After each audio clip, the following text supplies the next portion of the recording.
한국 항구에 러시아산 나프타 27,000톤을 실은 배가 도착했습니다. 4년 동안 제재를 지키며 단 한 방울도 안 사줬던 한국한테 러시아가 먼저 기름을 들고 달려온 겁니다. 지금 전 세계가 기름 한 방울이 금값인 상황에서 인도도, 중국도, 필리핀도, 태국도 전부 러시아 기름 사겠다고 줄을 서고 있습니다. 그런데 푸틴 대통령의 핵심 측근이 이 많은 나라를 제쳐두고 오직 한국만 콕 집어서 역시 똑똑한 나라는 다르다고 대놓고 칭찬을 했습니다. 콧대 높기로 유명한 러시아가 한국한테 왜 이렇게 잘 보이려고 안달인 걸까요? 오늘은 러시아가 한국에 매달릴 수밖에 없는 진짜 속내를 낱낱이 파헤쳐보겠습니다. 지금 전 세계 바다 위에서 2,000척이 넘는 배가 꼼짝도 못하고 갇혀 있습니다. 선원 2만 명이 집에 못 돌아가고 있고 선박을 향한 공격만 벌써 25건이 넘었습니다. 전 세계 원유의 20%가 매일 통과하던 바닷길 호르무즈 해협이 한 달째 완전히 막혀버린 겁니다. 사태가 얼마나 심각하냐면 40개국 외교장관이 긴급 소집됐는데도 한 달째 답이 안 나오고 있을 정도입니다. 하루에 1,000만 배럴의 기름이 통째로 증가했습니다. 전 세계가 하루에 쓰는 기름의 10%인데 이게 숫자로 들으면 감이 잘 안 오죠? 사람 몸에서 피가 10% 빠지면 의식을 잃기 시작합니다. 지금 세계 경제가 딱 그 상태입니다. 한국이 이 사태에 정면을 맞았습니다. 원유 수입의 70%를 중동에서 가져오고 있었는데 해협이 막히면서 수입량이 하루아침에 30% 넘게 곤두박질 친 겁니다. 이게 어느 정도 타격이냐면 매달 월급 500만 원 받던 사람이 갑자기 350만 원만 들어오기 시작한 거랑 같습니다. 월세에 공과금에 식비 내고 나면 여유 자금이 제로가 되는 수준이죠. 원유사들이 딱 이 상태입니다. 그런데 원유보다 더 급한 불이 터졌습니다. 나프타입니다.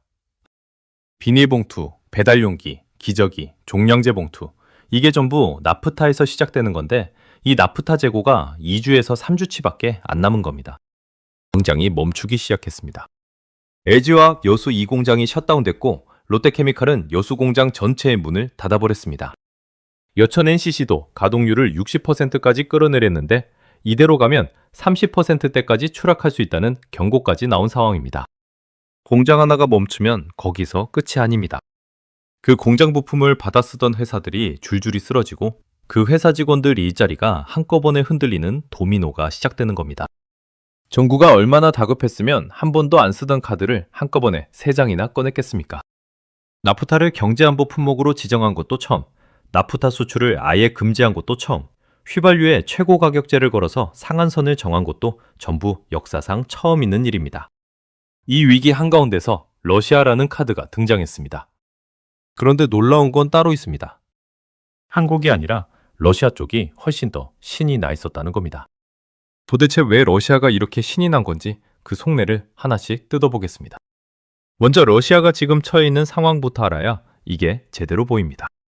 우크라이나를 침공한 이후로 러시아한테 기름을 사주던 최대 고객이었던 유럽 시장이 완전히 막혀버렸습니다.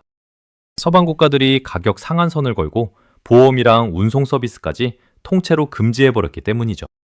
그래서 러시아가 선택한 게 뭐였냐면 중국이랑 인도한테 물량을 몰아서 파는 겁니다. 실제로 지금 이 두 나라가 러시아 원유 수출의 80%를 싹쓸이하고 있습니다. 여기서 러시아 입장에서 아주 뼈아픈 문제가 하나 터집니다. 고객이 2명밖에 없으면 어떻게 됩니까? 그 고객이 가격을 마음대로 정합니다. 실제로 중국이 러시아한테 한 짓을 보면 소름이 끼칩니다. 러시아 원유를 사면서 요구한 할인율이 처음에는 15% 수준이었습니다. 그게 17%가 됐고 최근에는 37%를 넘어섰습니다. 사실상 반값에 가져간 겁니다. 어차피 너 우리 말고 팔 데 없잖아. 싫으면 말고. 이런 식으로 목줄을 잡고 가격을 후려친 겁니다. 러시아 입장에서는 이가 갈려도 참을 수밖에 없었습니다. 안 팔면 전쟁 비용을 댈 돈 자체가 없으니까요. 울며 겨자 먹기로 당하고 있었던 겁니다. 그런데 여기서 한국이 등장합니다. 세계 5위 원유 수입국이자 아시아 최상위급 정유 허브인 한국이 러시아 기름을 다시 사기 시작한다는 건 러시아 입장에서 중국한테 너만 있는 거 아니야? 라고 할 수 있는 카드가 생기는 겁니다. 고객이 2명일 때랑 3명일 때 판매자의 협상력은 완전히 달라집니다. 한국이라는 큰 손이 등장한 순간 중국이 마음대로 가격을 후려치던 구조에 균열이 생기는 겁니다. 한국 입장에서도 나쁠 게 없습니다. 중국이 37% 할인받고 사고 있었으니까 한국도 그 가격을 기준으로 협상할 수 있는 발판이 생긴 셈이죠. 러시아는 중국 목줄에서 벗어나고 싶고 한국은 기름을 싸게 사올 수 있고 서로한테 이득이 되는 구조인 겁니다. 그런데 이건 러시아가 한국한테 달라붙는 여러 이유 중 하나일 뿐입니다. 사실 지금 국제유가판에서 벌어지고 있는 상황을 보면 러시아가 한국을 반기는 더 큰 이유가 보이기 시작합니다. 한 달 전만 해도 러시아산 원유는 세계에서 가장 싸게 팔리는 기름이었습니다. 배럴당 45달러, 아무도 제값에 안 사주니까 할인에 할인을 거듭하던 기름이었죠. 그 기름이 지금 배럴당 113달러를 찍었습니다. 한 달 반 만에 2.5배가 뛴 겁니다. 여기서 정말 놀라운 일이 벌어졌습니다. 세계 원유 시장의 기준이 되는 브렌트유 가격이 107달러인데 러시아 기름이 그보다 비싸진 겁니다. 할인 기름이 프리미엄 기름을 추월해버린 초유의 역전입니다. 이런 일은 역사상 한 번도 없었습니다. 왜 이렇게 됐냐면 호르무즈가 막히면서 중동 기름이 안 나오니까 전 세계가 러시아 기름으로 한꺼번에 몰려든 겁니다.